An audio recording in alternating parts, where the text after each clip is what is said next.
வருகின்ற சட்டமன்ற பொது தேர்தலில் நம்முடைய வேட்பாளர் வெற்றி பெறுவதற்கு உங்களுடைய எழுச்சி ஆரவாரமே சாட்சி. ஏற்காடு தொகுதினா அதிமுக கோட்டை, சேலம் மாவட்டம் அதிமுக எக்கு கோட்டை. இந்த சிறப்பான நிகழ்ச்சியில கலந்து கொண்டு சிறப்பித்துக் கொண்டிருக்கின்ற முன்னாள் அமைச்சர் செம்மலி அவர்களே, ஆற்றல் மிகு மாவட்ட கழக செயலாளர் அருமை சகோதரர் திரு ஆர் இளங்கோவன் அவர்களே, பொறுப்பாளர் ஏடிசி தனபாலன் அவர்களே, முன்னாள் எம்எல்ஏ சகோதரி திருமதி கு சித்ரா அவர்களே, மற்றும் நிகழ்ச்சியிலே பங்கு பெற்றுகின்ற ஒன்றிய கழக செயலாளர், நகர கழக செயலாளர், பேரு கழக செயலாளர்களே, கூட்டணி கட்சி சேர்ந்த நிர்வாகிகளே, பாஜக, பாட்டாளி மக்கள் கட்சி, அம்மா மக்கள் முன்னேற்ற கழகம், தமிழ் மாநில காங்கிரஸ், இந்திய ஜனநாயக கட்சி, மக்கள் ராஜ்ய கட்சி தலைவர் மற்றும் மக்கள் ராஜ்யம், தமிழ் மாநில சமாஜ் கட்சி, தமிழ் மாநில காங்கிரஸ் கட்சியை சேர்ந்த மாவட்ட செயலாளர், நிர்வாகிகளே, பெரியவர்களே, தாய்மார்களே, வாக்காளர் மக்களே, விவசாயிகளே, விவசாய தொழிலாளர் நண்பர்களே, இன்றைக்கு மலைவாழ் மக்களே, இன்றைக்கு நெசவு தொழில் செய்கின்ற நெசவாளர் பெருமக்களே, வாரிந்து சிறப்பித்துக் கொண்டிருக்கின்ற வாக்காளர் பெருமக்களே, பத்திரிகையாளர், ஊடகங்களே, அனைவருக்கும் என்னுடைய முதற்கண் நன்றி கலந்த வணக்கம். இன்றைக்கு சேலம் மாவட்டத்தில் 11 சட்டமன்ற தொகுதி இருக்குது.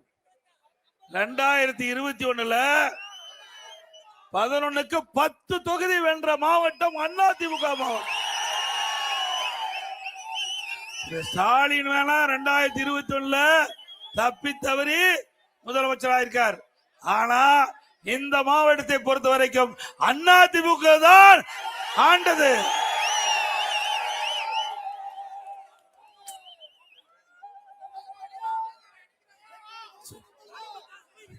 அதே போல 2021 வரை 2021 வரை நம்முடைய சேலம் மாவட்டம் முழுவதும் ஏற்காடு சட்டமன்ற தொகுதி மட்டுமல்ல, சேலம் மாவட்டம் முழுவதும் மக்கள் என்னென்ன கோரிக்கை வைத்தார்களோ அந்த கோரிக்கைகள் பெரும்பாலும் நிறைவேற்றப்பட்டிருக்கு.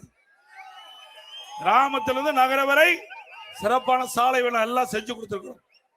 இன்றைய தினம் நம்முடைய அனைத்து இந்திய அண்ணா திராவிட முன்னேற்ற கழக தலைமையில் அமைக்கப்பட்ட கூட்டணி, தேசிய ஜனநாயக கூட்டணியும் அதிமுகவும் இணைந்து இந்த தேர்தல் நாம் சந்திக்கிறோம். நம்முடைய கூட்டணியின் சார்பாக ஏற்காடு சட்டமன்ற தொகுதிக்கு நம்முடைய வெற்றி வேட்பாளர் சகோதரி திருமதி பி உஷாராணி அவர்களே நிறுத்தப்பட்டிருக்கிறார்.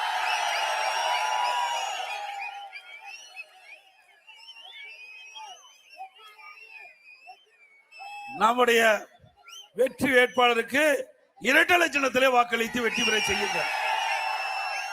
நம்முடைய சின்னம் பொன்மனச்சம்மாள் புரட்சி தலைவர் எம்ஜிஆர் சின்னம், அம்மா அவர்களின் சின்னம், விவசாயிகள் சின்னம், தொழிலாளிகள் சின்னம், ஏழைகள் சின்னம், வெற்றி சின்னம். வாக்களிப்பீர் இரட்டை இலைக்கு. இன்றைய தினம் ஸ்டாலின் சொல்றாரு,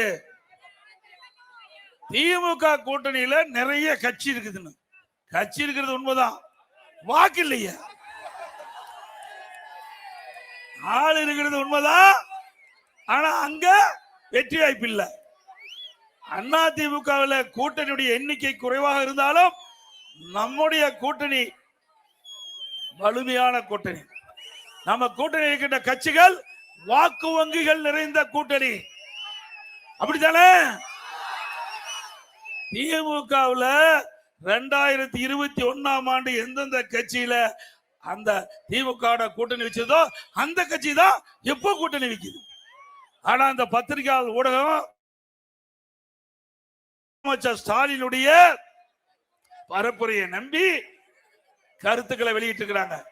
2021 சட்டமன்ற பொதுத் தேர்தல் திமுக தலைமையில எந்தெந்த கூட்டணி அங்க வைத்ததோ அதே கூட்டணி தான் இப்பொழுதும் அந்த கூட்டணியில தொடர்றாங்க. ஒரே ஒரு கட்சி அது எந்த கட்சி போய் சேர்ந்திருக்குது? தேமுதிக. ஏங்க நாம கஷ்டப்பட்டு உழைச்சு அதுக்கு ஒரு வாய்ப்பு கொடுத்தோம், நம்ம மறந்துட்டாங்க. இன்னைக்கு ஒருவர் கடுமையான நோயால் பாதிக்கப்பட்டு சிகிச்சை பெறுகின்ற பொழுது வெண்டிலேட்டர் பொருத்துவோம். அப்படி அந்த கட்சிக்கு நாம ஒரு காலகட்டத்தில் உதவி செஞ்சோம். ஆனா அவள் உதவி மறந்து நம்மளையே பேசுறாங்க. பேசிட்டோம், தவறு இல்லை. அதை விமர்சனம் செய்வதற்கு நாங்க அந்த விமர்சனத்தை நாங்க ஏற்றாக்கு தகுந்த பதிலை நிச்சயம் கொடுப்போம். அதிமுக பொறுத்த வரைக்கும் எங்களுக்கு யாரெல்லாம் உதவி செய்யறோ அவர்களெல்லாம் ஏனியில ஏற்றி விடுவது போல ஏற்றி விடுகின்ற கட்சி அதிமுக கட்சி. திமுக கட்சி பொறுத்த வரைக்கும் ஏனியில ஏற வரைக்கும் பார்த்து உச்சியில போகும்போது ஏணி பிடிக்குவான். அப்படிப்பட்ட கட்சியில தான் போய் நம்ம கூட்டணி சேர்ந்திருக்காங்க. ஏற்கனவே 2021ஆம் ஆண்டு திராவிட முன்னேற்ற கழக தலைமையில் அமைக்கப்பட்ட கூட்டணி கம்யூனிஸ்ட் கட்சி கூட்டணி, அதே போல விடுதலை சிறுத்தை, இன்னும் பல இஸ்லாமிய கட்சிகள் சேர்ந்திருக்குது. அப்படி நிலைமை என்ன? 2021 2011 இருந்து 10 ஆண்டு காலம் அந்த திராவிட முன்னேற்ற கழகத்துக்கு தாங்கி பிடிச்சிட்டு இருக்காங்க. அதுவும் குறிப்பா 2021 இருந்து 2026 வரை திராவிட முன்னேற்ற கழகம் செய்கின்ற தவறுகள் எல்லாம் சட்டமன்றத்தில் பேசாம அந்த கட்சிக்கு திராவிட முன்னேற்ற கழக அரசுக்கு முட்டு கொடுத்துட்டு இருந்தாங்க. இன்னைக்கு என்ன நிலைமை? நான் அப்பவே அந்த கட்சியில் இருக்கிற தலைவர் சொன்னேன், திமுகவை நம்பாதீங்க, மக்களுடைய பிரச்சனை எடுத்து சொல்லுங்க. சட்டமன்றத்தில் பிரதான எதிர்கட்சி மக்களுக்கு குரல் கொடுக்கிறோம், எங்களுக்கு பக்க பலமா இருங்க. நீங்களும் எதிர்கட்சி வரிசையில கோர்ந்திருக்கிறீங்க, நீங்களும் ஒரு இயக்கத்தை நடத்திட்டு இருக்கிறீங்க. ஒரு இயக்கம் வலிமை அடைய வேண்டும் என்றால் மக்களுடைய பிரச்சனையை தைரியமாக சட்டமன்றத்தில் வெளிப்படுத்த வேண்டும், அரசுடைய கவனத்துக்கு கொண்டு வர வேண்டும், மக்களுக்காக நடுரோட்டில் போராட வேண்டும், வீதியில போராட வேண்டும்.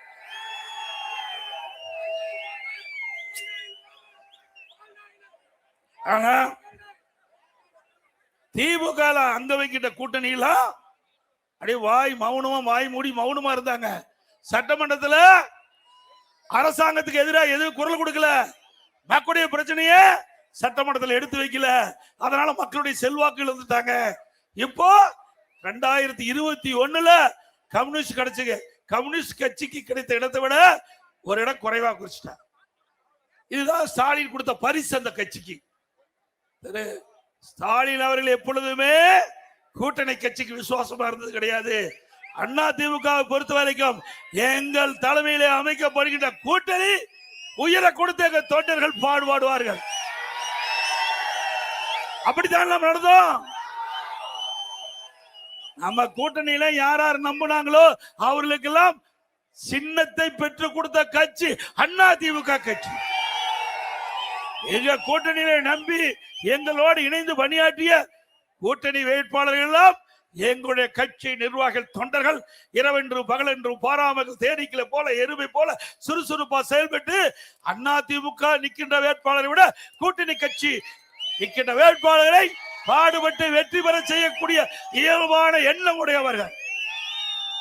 பொன்மனச்செம்மல் புரட்சி தலைவர் எம்ஜிஆர் இந்த இயக்கத்தை தோற்றுவிக்கின்ற பொழுது எப்படி உயர்ந்த உள்ளம் கொண்ட தலைவராக இருக்கிறாரோ அப்படி கழக நிர்வாகிகளை தொண்டரையும் எங்களுடைய தலைவர் எங்களை வளர்த்திருக்கின்றார். ஸ்டாலின் அப்படி அல்ல, திரு கருணாநிதி அவர்கள் அப்படி இல்ல. எப்பொழுது பார்த்தாலும் என்னப்பா பாட்டு வருது?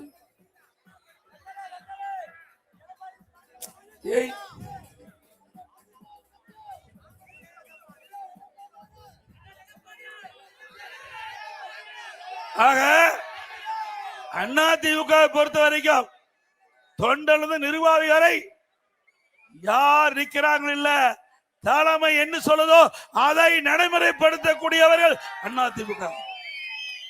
எப்படி ராணுவத்தில் கேப்டன் உத்தரவு போட்டா நம்முடைய சோல்ஜர்கள் அவருடைய சோல்ஜர்கள் எப்படி பணியாற்றார்கள், அதுபோல ராணுவ கட்டுப்பாட்டில் இருக்கின்ற இயக்கம் அதிமுக இயக்கம்.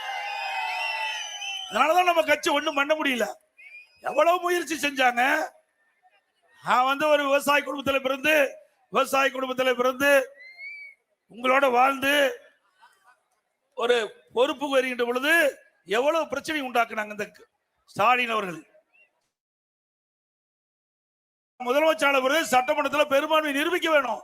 அந்த காலகட்டத்தில் திரு ஸ்டாலினும் அவர் சார்ந்த முன்னாள் அமைச்சர்கள் எம்எல்ஏக்கள் பண்டின அட்டுழியும் கொஞ்சம் நெஞ்சம் இல்ல, எல்லாமே இதுல வந்திருக்குது. தொலைக்காட்சியில் வந்த செய்தி நீங்க எல்லாம் பார்த்திருப்பீங்க. பெரும்பான்மை நிரூபிக்கின்ற பொழுது சட்டப்பேரவை இருக்கையிலிருந்து சட்டப்பேரவை தலைவரை கீழே இழுத்து தள்ளுறாங்க. என்னுடைய டேபிள் ஏறி டான்ஸ் ஆடுறாங்க. இதுக்காக சட்டமன்றத்துக்கு உங்களுக்கு அனுப்புனாங்க. வெக்கமா இல்ல? ஒரு சட்டமன்ற மாமன்றம், புனிதமான இடம், 8 கோடி தமிழ் மக்களுடைய சட்டங்களை பிரதிபலிக்கின்ற இடம் சட்டமன்றம். அப்படிப்பட்ட இடத்துல கேவலமாக நடந்து கொண்ட கட்சி எம்எல்ஏக்கள் இன்றைய முதலமைச்சர் ஸ்டாலினும் அவரோடு இருந்த முன்னாள் அமைச்சர்கள் முன்னாள் சட்டமன்றம் எவ்வளவு கீழ்த்தரமா நடந்தாங்க. பிறகு நாம பெரும்பான்மை நிரூபிச்சிட்டோம். பொறுக்க முடியாத ஸ்டாலின் தம்பி ஸ்டாலின் அவர்கள் சட்டை கிழிச்சுட்டா வீதியில போயிட்டு இருக்கார். சட்டை கிழிச்சுக்கிட்டு பெரும்பான்மையை நிரூபிக்கின்ற பொழுது உங்களால தாங்க முடியல. இப்போ அண்ணா திமுக கூட்டணி பெரும்பான்மையான இடங்களிலே வெற்றி பெறும்.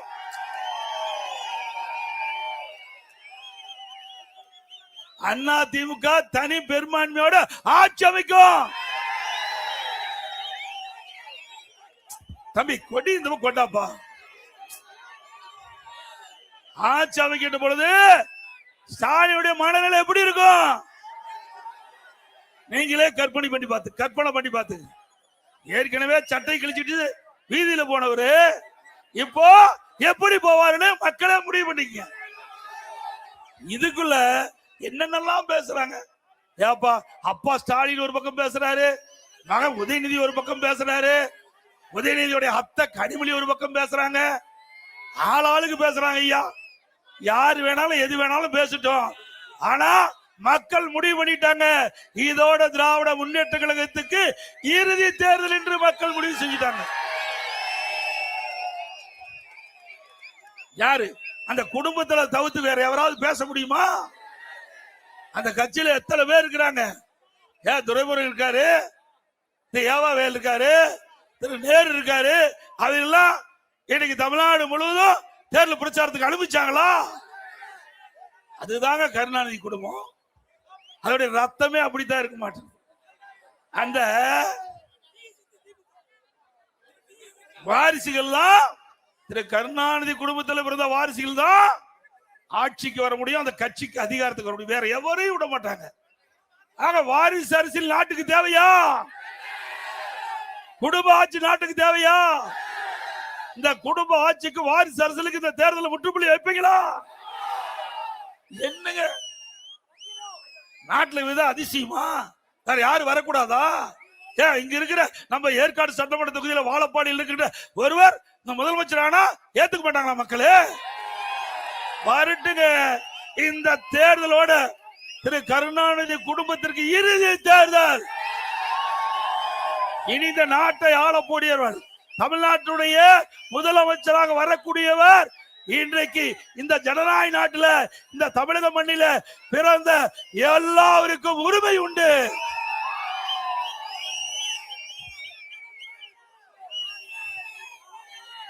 அதோட இன்றைய தினம் இந்த ஆட்சி வந்த பிறகு சட்ட ஒழுங்கு அடியோடு சீர்குலைந்து விட்டது. இன்றைக்கு சட்ட ஒழுங்கு சந்தி சிரிக்கின்ற அளவிற்கு இன்றைக்கு நிலைமை மாறி போச்சு. ஒரு காலத்துல தமிழ்நாடுன்னா ஸ்காட்லாந்து காவல்துறைக்கு இணையாக போற்றப்பட்ட காவல்துறை இன்றைக்கு திமுகவுக்கு ஏவல் துறையா மாறிட்டு. காவலருக்கே பாதுகாப்பு இல்ல, காவலருக்கு பாதுகாப்பு இல்ல. இன்றைக்கு நாம கிராமத்துல ஆடு மாடு மேயக்கூடாது என்பதற்காக பயிருக்கு வேலி அமைப்போம். அதுபோல மக்களுக்கு பாதுகாப்பு இருப்பது காவல்துறை. அப்படிப்பட்ட காவல்துறைக்கே பாதுகாப்பு இல்லாத ஒரு அரசாங்கம் தொடர வேண்டுமா? சிந்திச்சு பாருங்க. இன்னைக்கு போதை ஆசாமி தொலைக்காட்சியில் பார்த்தா எகிரி எகிரி காவலர் அடிக்கிறான். அது மட்டும் இல்ல, இன்னைக்கு தமிழகத்தில் போதை பொருள் நடமாட்டம் அதிகரித்து விட்டது. போதை பொருள் உண்மைதானே? எது கிடைக்குதோ இல்லையோ கஞ்சா எல்லா இடத்துலயும் கிடைக்குது. கிடைக்குதுல்ல? உண்மைதானே? இன்றைக்கு இந்த கஞ்சா போதை பொருள் பல வடிவத்தில் விற்பனை ஆகுது. திரவ வடிவத்தில் வருதுங்கிறாங்க, சாக்லேட்ல வருதுங்கிறாங்க, அப்புறம் ஊசி மூலமாக இந்த கஞ்சா மாற்றப்பட்டு வருவதா சொல்றாங்க. இப்படி கஞ்சா விற்பனை தமிழகத்தில் அமோகமா நடக்குது. இன்றைக்கு இந்த முறை சட்டமன்றத்தில் குரல் கொடுத்த இந்த முதலமைச்சருக்கு செவி சாய்க்கல. இன்னைக்கு இந்த அரசாங்கத்திற்கு எச்சரிக்கை கொடுத்தோம், பத்திரிகை வாயிலா ஊடக வாயிலாக பேட்டி கொடுத்தோம். அப்பொழுதோ இந்த கஞ்சா விற்பனையை தடுக்க இந்த அரசு முன் வரல. ஏன்னா கஞ்சா விற்கிறவர்களே திமுக கட்சியுடைய துணை ஒன்றுதான் விற்பாங்க. உண்மைதானே? திமுக கட்சியுடைய நிர்வாகிகள் அவர்கள் துணை இருப்பதாக செய்தி. ஆக 2022ஆம் ஆண்டு 2022 23ஆம் ஆண்டு நான் கருதுகிறேன் இன்றைய முதலமைச்சர் காவல்துறையினுடைய பொறுப்பு வகிக்கிறார். அவர் மானிய கோரிக்கை வருது. அந்த மானிய கோரிக்கையில தம்பி வடி ஆட்டாத பாங்க, இது தடப்படுது, நேரல தடப்படுது. இன்றைய தினம் அந்த மானிய கோரிக்கை வரும்போது முதலமைச்சர் மானிய கோரிக்கை புத்தகத்தை வச்சுக்கிறார். அதுல படிச்சு பார்க்கும்போது அதுல ஒரு கருத்து சொல்லியிருக்காரு. 20ஆம் பக்கம் 2வது பேராவில் பள்ளிக்கு அருகில கல்லூரிக்கு அருகில கஞ்சா கண்டுபிடிக்கப்பட்டது 2348 பேர், கைது செய்யப்பட்டது 148 பேர். நான் கேள்வி கேட்ட முதலமைச்சர் அவர்களே, இந்த இலாக்காக்கு யார் பொறுப்பு? நான் தான் பொறுப்புனார் திரு ஸ்டாலின். அப்படின்னா இந்த கொள்கை விளக்க குறிப்ப அடுத்தது வருது. எல்லாம் தயாரா இருக்கிறீங்க 10 ரூபாய்க்கு. அப்புறம் ஸ்டாலின கேட்டேன், இந்த கொள்கை விளக்க குறிப்ப யார் நீங்க சட்டமன்றத்தில் சமர்ப்பித்தீங்க? நான் தான் சமர்ப்பித்தனார். 20ஆம் பக்கத்தை எடுங்க, 2வது பேரா படிங்க, அதுல என்ன போட்டிருக்குன்னு பாருங்க. படிச்சு பார்த்தார். ஆக 2348 பேர் பள்ளிக்கு அருகில கல்லூரிக்கு அருகில இந்த போதைப் பொருள் கண்டுபிடிக்கப்பட்டது என்று நீ கொடுக்கப்பட்டு விட்டு அதில் கைது செய்யப்பட்ட 148 பேர் கஞ்சா வைத்திருந்தாலும் குற்றம், அதே போல விற்றாலும் குற்றம், கொண்டு போனாலும் குற்றம். இப்படி இருக்கும்போது நீங்களே உங்களுடைய காவல்துறை மானிய கோரிக்கையில கஞ்சா வைத்திருந்ததாக கண்டுபிடிக்கப்பட்டு சொன்னா கைது பண்ணிருக்கணும்னு சொன்னேன். எந்த பதிலும் இல்ல. மற்றவெல்லாம் திமுக காரன். 148 பேர் போக மீதி எல்லாம் திமுக காரன். எப்படி கைது பண்ண முடியும்? இப்படி இருக்கும் போது எப்படி கஞ்சாவை கட்டுப்படுத்த முடியும்?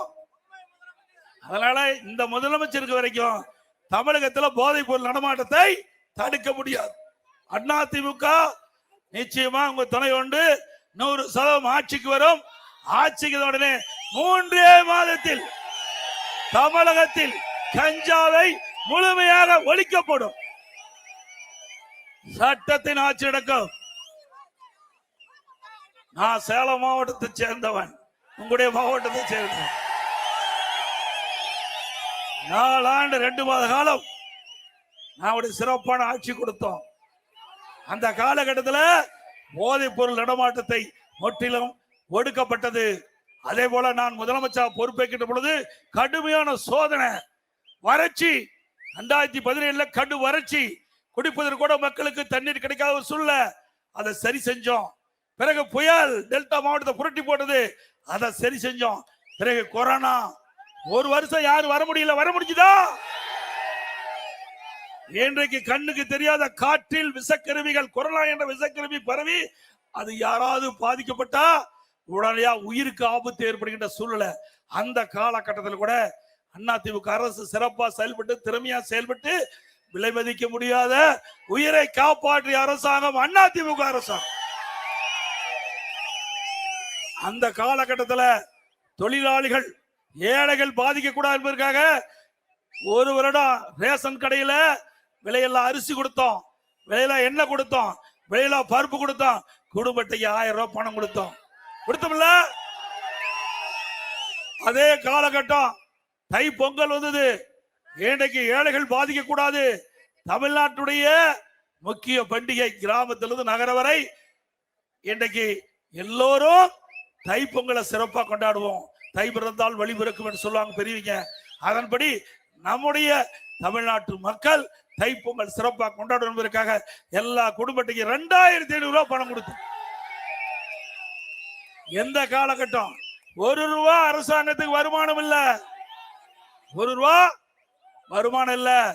தொழிற்சாலை மூடிட்டாங்க, கடை மூடப்பட்டது, பெட்ரோல் பங்க் எல்லாம் திறக்கல, அதுல வர்ற வருவாய் இல்ல, ரோட் டாக்ஸ் இல்ல, பத்திரப்பதிவு இல்ல, டாஸ்மாக் இல்ல, கலால் வரி இல்ல.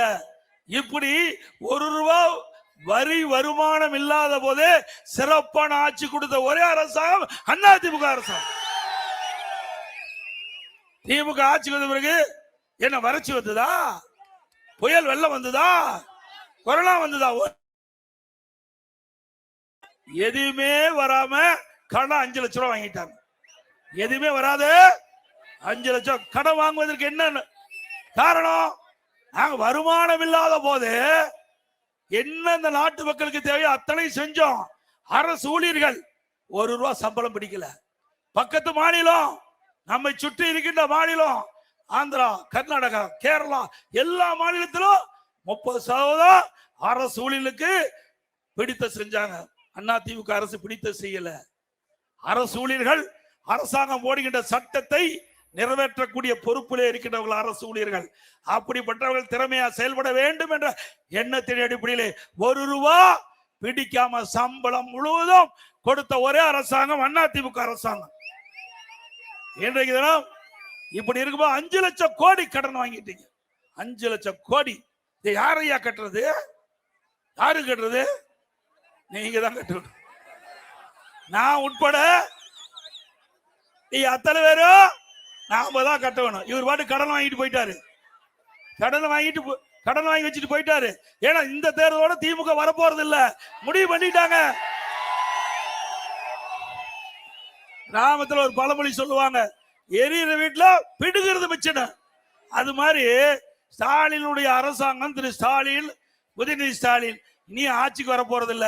அதனால எந்தெந்த வகையில கொள்ளையடிக்கணுமோ அந்தந்த வகையில கொள்ளையடிக்க 5 லட்சம் கோடி கடனை வாங்கி அனைவரையும் கடன்காரன் ஆக்கிட்டார்.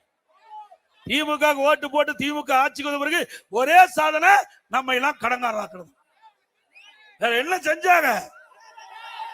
சரி, சேலம் மாவட்டத்தில் ஒரு திட்டமா கொண்டாந்தாங்களா?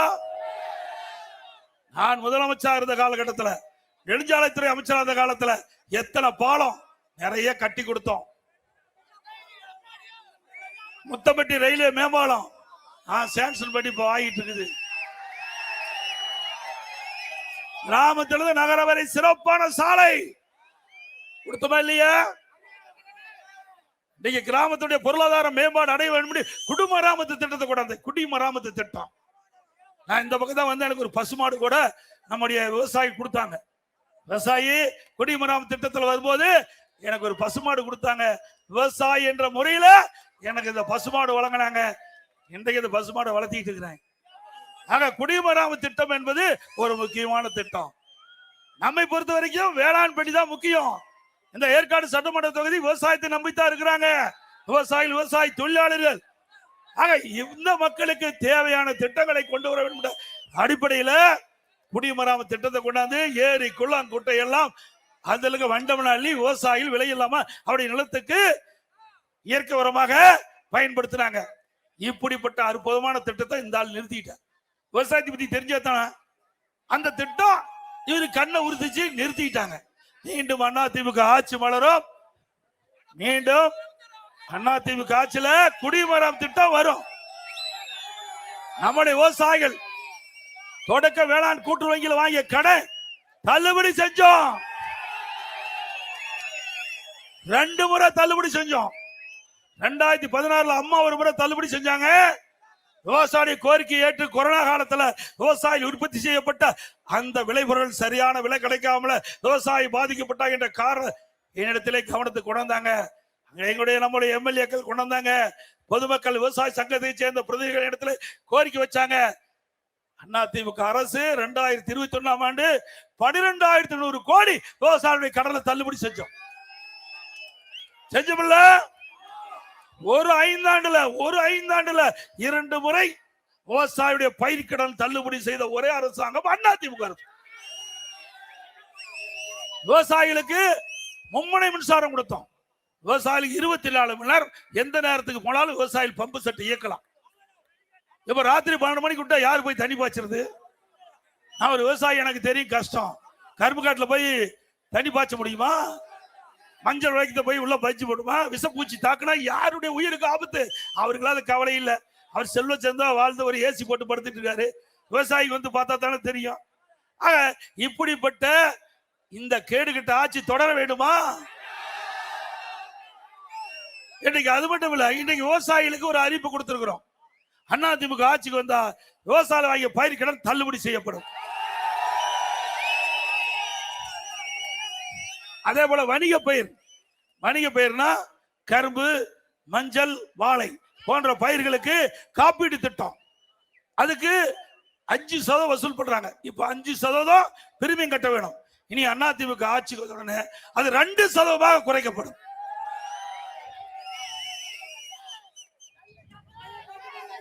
அதே போல நம்முடைய பகுதி வறட்சியான பகுதி. விவசாயிகள் அந்த விவசாய பணி மேற்கொள்ள வேண்டும். ஆக நிலத்தடி உயர்த்த வேண்டும், விவசாயிகளுக்கு தேவையான நீர் கிடைக்க வேண்டும், ஏரி குளம்லாம் நிரப்ப வேண்டும். அதற்காக மேட்டூர் அணை நிரம்பி உபரியாக வெளியேறுகின்ற பொழுது நீரேற்றின் மூலமாக இந்த பகுதியில் இருக்கின்ற மக்களுக்கு அங்கங்க இருக்கின்ற ஏரி குளம் குட்டை நிரப்பப்படும்.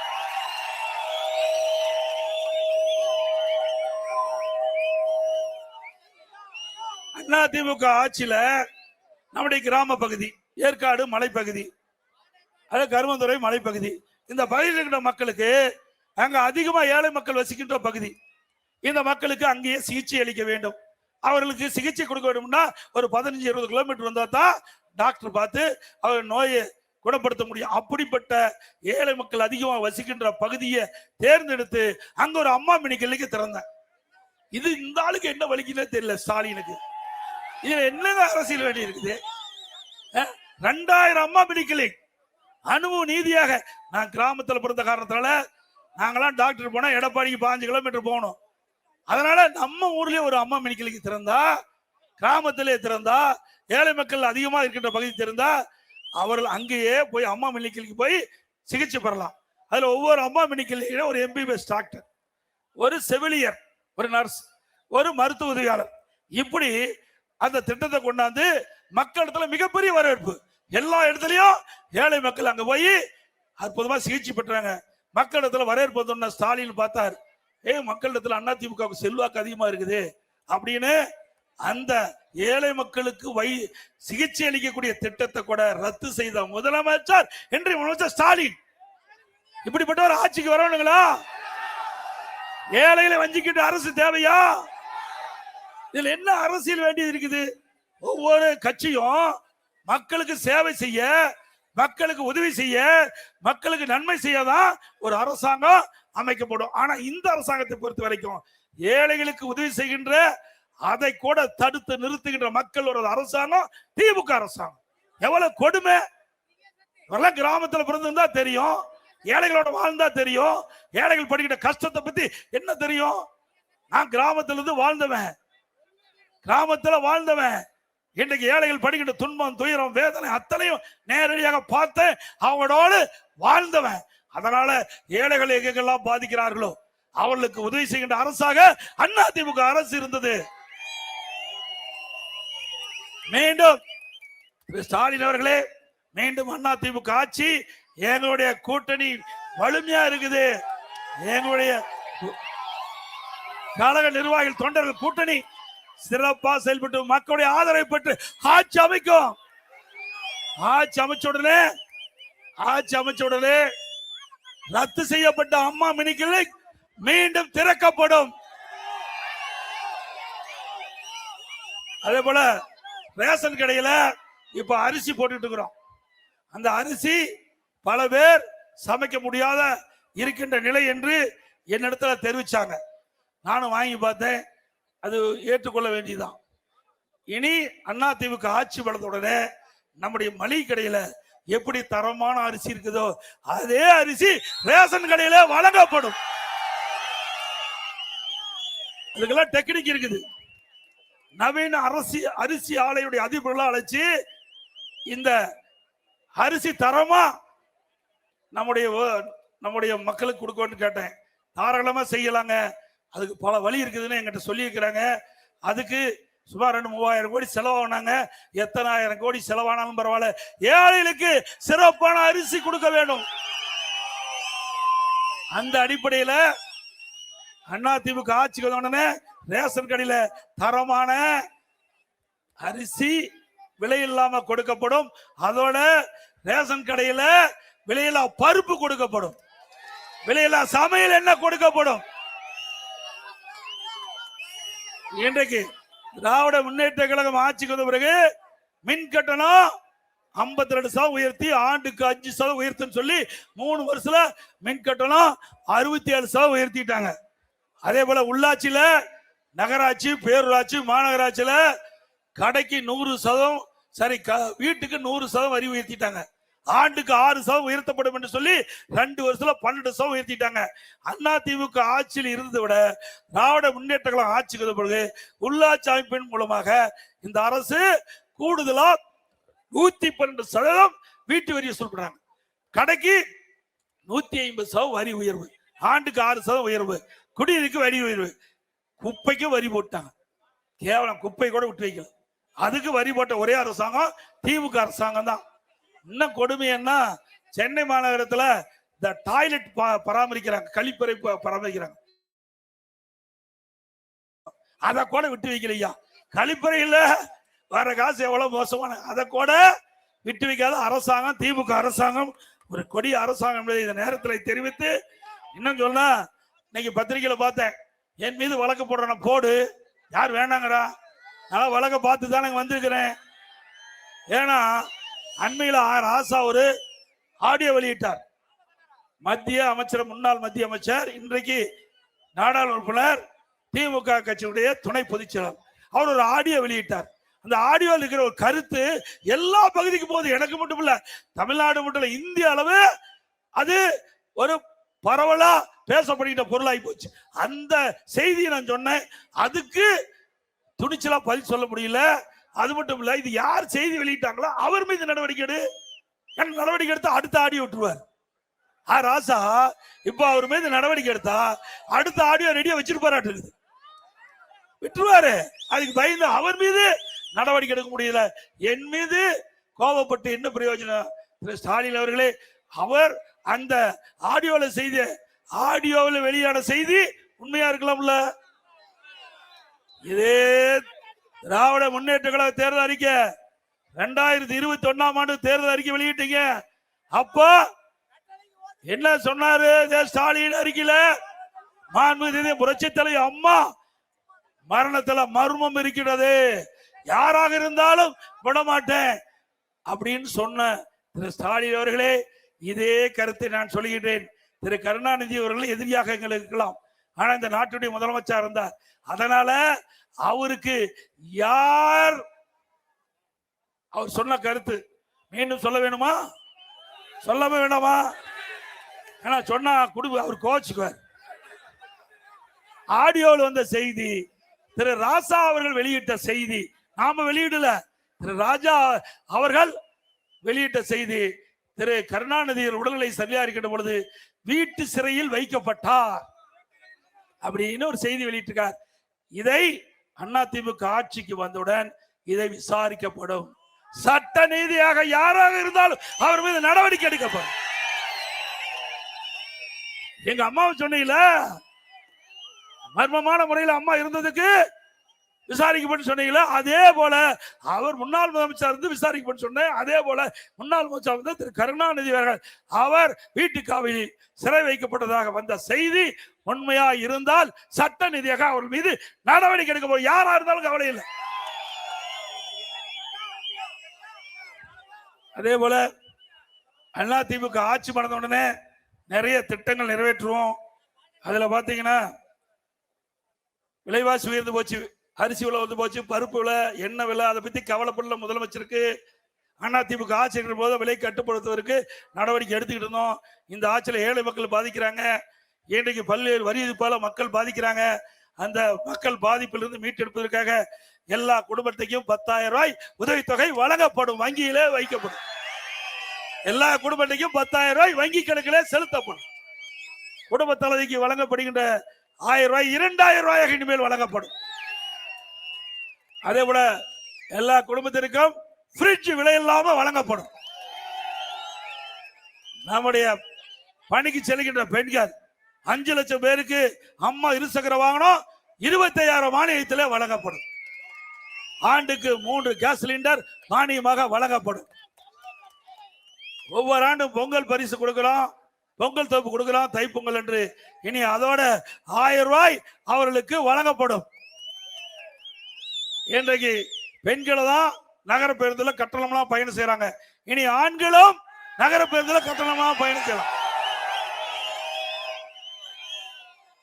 அதே போல ஆட்டோ ஓட்டுநர்கள் அந்த சங்கத்துல பதிவு செஞ்சு புதிய ஆட்டோ வாங்கினா அவர்களுக்கு 75,000 மானியம் கொடுக்கப்படும். அதோட இந்த ஜல்லிக்கட்டு போட்டி, இன்னைக்கு ஜல்லிக்கட்டு போட்டி நடத்துவதற்கு அரசாங்கத்திலே அனுமதி வாங்கி நடத்துகின்றவர்களுக்கு 5 லட்சம் ரூபாய் உதவித்தொகை வழங்கப்படும். ஜல்லிக்கட்டு இந்த ஜல்லிக்கட்டு போட்டியிலே கலந்து கொண்டு ஜல்லிக்கட்டு போட்டியிலே கலந்து கொண்டு அதில் ஏதாவது பாதிப்பு ஏற்பட்டு உயிரிழந்தால் அவளுக்கு 10 லட்சம் ரூபாய் அரசாங்கம் வழங்கும். ஜல்லிக்கட்டு போட்டியிலே கலந்து கொள்கின்ற அந்த ஜல்லிக்கட்டு வீரர்கள், பதிவு செய்யப்பட்ட வீரர்களுக்கு காப்பீடு செய்யப்பட்ட அந்த பிரீமியத்தை அரசாங்கமே செலுத்தும். கட்டிட தொழிலாளர்கள் அவள் பணியிலே பணி செய்து கொண்டிருக்கின்ற பொழுது விபத்து ஏற்பட்டு உயிரிழந்தார், அவர் குடும்பத்துக்கு 25 லட்சம் ரூபாய் வழங்கப்படும். அதே போல அம்மா இல்லம் திட்டம், அனைத்து ஏழைகள், யார் இந்த ஜாதி அந்த ஜாதி அந்த மதம் இந்த மதம் அதெல்லாம் இல்ல, அனைத்து ஏழைகளுக்கும் வீடு இல்லாம நிலத்தை வாங்கி அற்புதமான காங்கிரீட் வீடு கட்டி கொடுக்கப்படும். பட்டியலின மக்கள், ஆதிரால் மக்கள், அறிஞர் மக்கள், மலைவாழ் மக்கள், அப்படிப்பட்ட ஏழை மக்களுக்கு அரசாங்கமே அற்புதமான காங்கிரீட் வீடு கட்டி கொடுக்கப்படும். அதோட இந்த ஆதிராவிட மக்கள், அறிஞர் மக்கள், நம்முடைய மலைவாழ் மக்கள், அந்த குடும்பத்திலே ஆண் வாரிசுகள் திருமணமாகி தனி குடித்தனம் போகின்ற பொழுது அவர்களுக்கு சொந்தமாக இடம் வாங்கி அற்புதமான காங்கிரீட் வீடு அவர்களுக்கு கட்டி கொடுக்கப்படும். அதிமுக ஆட்சியில இவ்வளவு திட்டத்தை நாங்க செய்ய போறோம். ஆட்சி அமைஞ்ச உடனே திமுக ஆட்சியில கொடுக்கப்பட்ட வாக்குறுதி 4/1 கூட நிறைவேற்றினாங்களா?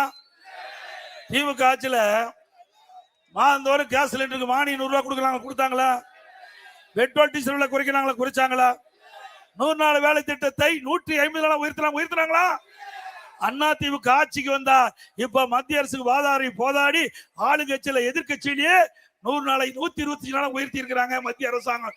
மீண்டும் அதிமுக ஆட்சி வந்தா 125 நாளா 150 நாளா உயர்த்தப்படும்.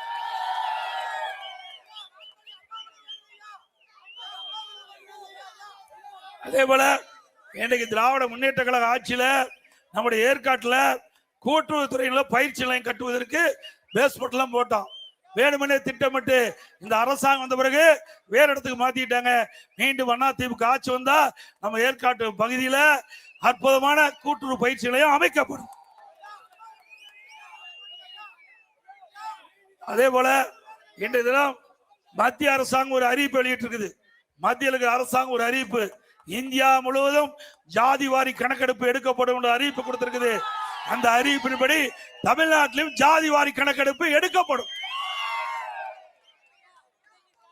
இன்றைக்கு பல அறிவிப்புகள், இன்றைக்கு நிறைய அதிமுக ஆட்சியில திட்டங்களை இந்த ஏற்காடு சட்டமன்ற தொகுதிக்கு நிறைவேற்றி கொடுத்திருக்கிறோம். அதுல ஒரு சிலவற்றை இந்த நேரத்தில் குறிப்பிடுறோம். ஏன்னா ஸ்டாலின் பல திட்டத்தை நிறைவேற்றி சொல்லியிருக்கிறாங்க. இன்றைக்கு பெத்தராயி மலையத்தில் புதிதாக தாலுக்கா அலுவலகம் அமைச்சிருக்கிறோம். ஆலப்பாடியில் அனைத்து மகளிரிலும் துவற்றி வைக்கப்பட்டிருக்கிறது. கருமந்துறையில் தீயணைப்பு மீட்பு நிலையம் கொண்டு வந்திருக்கிறோம். ஆலப்பாடியில் 12 கோடியில், வேலூர் 4 கோடியில் பேருந்து நிலையங்கள் மேம்படுத்தப்பட்டிருக்குது. ஏற்காடு அனைத்து மலைப்பகுதியிலும் சுற்றுலா பயணிகள் வசதிக்காக, உள்ளூர் மக்களின் வசதிக்காக அதிக அளவு நகர பேருந்து இயக்கப்பட்டன. ஆனால் இந்த விடியா திமுக அரசு அந்த பஸ்ஸுடைய எண்ணிக்கை குறைச்சிட்டது. அதே போல அனைத்து மலைப்பகுதியில் உள்ள ஊர்களுக்கு சாலை வசதி, மின் வசதி, குடிநீர் வசதிகள் செய்து தரப்படும். ஏற்காடு தொகுதியில் 63 கோடியில அயோத்திப்பட்டினம், வாழப்பாடி, வேலூர் ஆகிய 3 பேரூராட்சிகள், பெத்தநாயக்கம்பாளையம், அயோத்திப்பட்டினம், வாழப்பாடி ஊராட்சியில 402 குடியிருப்புகளுக்கு நிலையான குடிவசதி செஞ்சு கொடுத்தோம். கருமந்துறையில மலையாள மக்களுக்கு ஐடிஐ கல்வி அமைச்சோம். கருமந்துறையில பதங்குடிக்கு ஏகாலயா பள்ளி திட்டம் ஆட்சி மாற்றத்துக்கு பிறகு கிடப்புல போட்டாங்க, அதை தொடரும். பெத்தநாயகம் மலையில் ஆத்தூர், வாழப்பாடி அரசு மருத்துவமனை 7 கோடி மதிப்பீட்டில் பல புதிய சிகிச்சை பிரிவுகள் ஏற்படுத்தப்பட்டன. கருமந்துறையில் 60 ஏக்கர் பரப்புள்ள 1 கோடி நிதியில கால்நடை விந்து உற்பத்தி நிலையம் அமைக்கப்பட்டது. நிலம் ஒதுக்கீடு நிலையில கிடப்புல போட்டாங்க. அதிமுக ஆட்சி வந்தது, அது தொடர்ந்து செயல்படுத்தப்படும். 30 படுக்கை கொண்ட மேம்படுத்தப்பட்ட ஆரம்ப சுகாதாரம் 4 கோடி மதிப்பீட்டில் வாழவந்தி, தும்பல் மற்றும் பேலூர் புதிய கட்டடங்கள் கட்டப்பட்டன. பெத்தநாயக்கம்பாளையம் கல்லேரிப்பட்டி ஏரியின் வழங்கு வாய்க்கால் புனரமைக்கும் பணிக்கு 12 கோடி மதிப்பீட்டில் தொடங்கப்பட்ட பணி விடிய அதிமுக அரசு ரத்து செய்தது. அதை எதிர்த்து களத்தீசார் நீதிமன்றத்தில் வழக்கு தொடரப்பட்டது. அதிமுக ஆட்சிதானே அந்த திட்டம் தொடரும். பெத்தநாயக்கம்பாளையம் ஒன்றியத்துக்கு உட்பட்ட உமையால்புரம் மற்றும் புத்திரக்கோட்டம்பாளையம் கிராமத்தில் 4 கோடி மதிப்பீட்டில் புதிய தொழிற்பேட்டை அமைக்கும் பொருட்டு உள்கட்டமைப்பு வசதிகள் உருவாக்கும் பணி தற்போது விடிய அதிமுக ஆட்சியில் கிடைப்பில் உள்ளது. அதையும் அதிமுக ஆட்சி தொடரும்.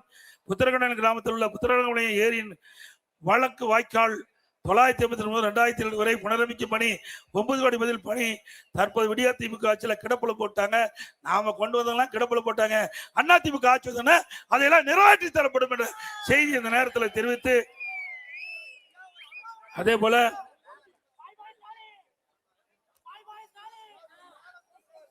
பல திட்டங்கள் அதிமுக ஆட்சியிலே நிறைவேற்றப்படும். பல கோரிக்கை கொடுத்திருக்கிறீங்க. அந்த கோரிக்கையெல்லாம் அதிமுக ஆட்சியிலே வந்து நிறைவேற்றப்படும் என்ற செய்தியை சொல்லி, இன்றைக்கு ஏற்காடு சட்டமன்ற தொகுதி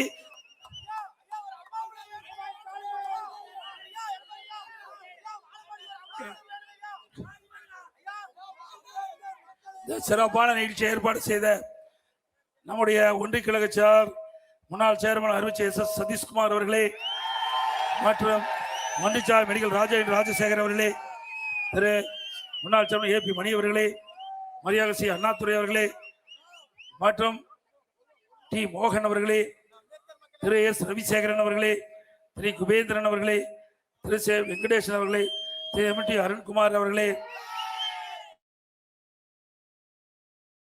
அவர்களே, பாஜக திரு நாராயணன் அவர்களே, அம்மா மக்கள் முன்னேற்ற கழகத்தைச் சேர்ந்த மாவட்ட செயலாளர் முன்னாள் MLA அறிவிச்ச SK செல்வம் அவர்களே, அம்மா மக்கள் முன்னேற்ற மாவட்ட திரு சண்முகம் அவர்களே, தமாக மாவட்டத்தில் திரு S செல்வம் அவர்களே, இந்திய ஜனநாயக கட்சி திரு S மனோகரன் அவர்களே, மக்கள் ராஜ்ய கட்சி திரு RR சின்னசாமி அவர்களே, மக்கள் ராஜ்ய கட்சி தலைவர் திருமதி ஜமுனா ராணி அவர்களே, பகசுன் சமாஜ் கட்சி திரு பிரேம்குமார் அவர்களே, பகசுன் சூரியகுமார் அவர்களே மற்றும் அம்பேத்கர் மக்கள் இயக்கத்தை சேர்ந்த மாவட்ட தலைவர் மரியாதைக்குரிய அண்ணாதுரை அவர்களே, அண்ணாதுரை தான் சொல்லியாச்சு, மற்றும் இந்த மனுவில் இருக்கின்ற பல பொறுப்பு கொடுத்திருக்கிறீங்க. இதுல வந்து பாதிக்கப்பட்டிருக்கா சொன்னாங்க. அவர்களுக்கெல்லாம் தேவையான உதவிகள் செய்து கொடுக்கப்படும் என்ற செய்தி இந்த நேரத்தில் தெரிவித்து, வருகின்ற சட்டமன்ற தேர்தலில் நம்முடைய பொன்னான வாக்களை இரட்டை சின்னத்தில் வாக்களித்து நம்முடைய வெற்றி வேட்பாளருக்கு பெருவாரியான வித்தியாசத்தில் வெற்றி பெற செய்ய வேண்டுமாய் இன்னும் வேண்டி கேட்டு, மக்களை காப்போம், தமிழகத்தை மீட்போம், மக்களை தமிழகத்தை மக்களை தமிழகத்தை மக்களை தமிழகத்தை ஸ்டாலின் மாடல் அரசு, ஃபெயிலியர் மாடல் அரசு. Bye bye Stalin. நன்றி, வணக்கம்.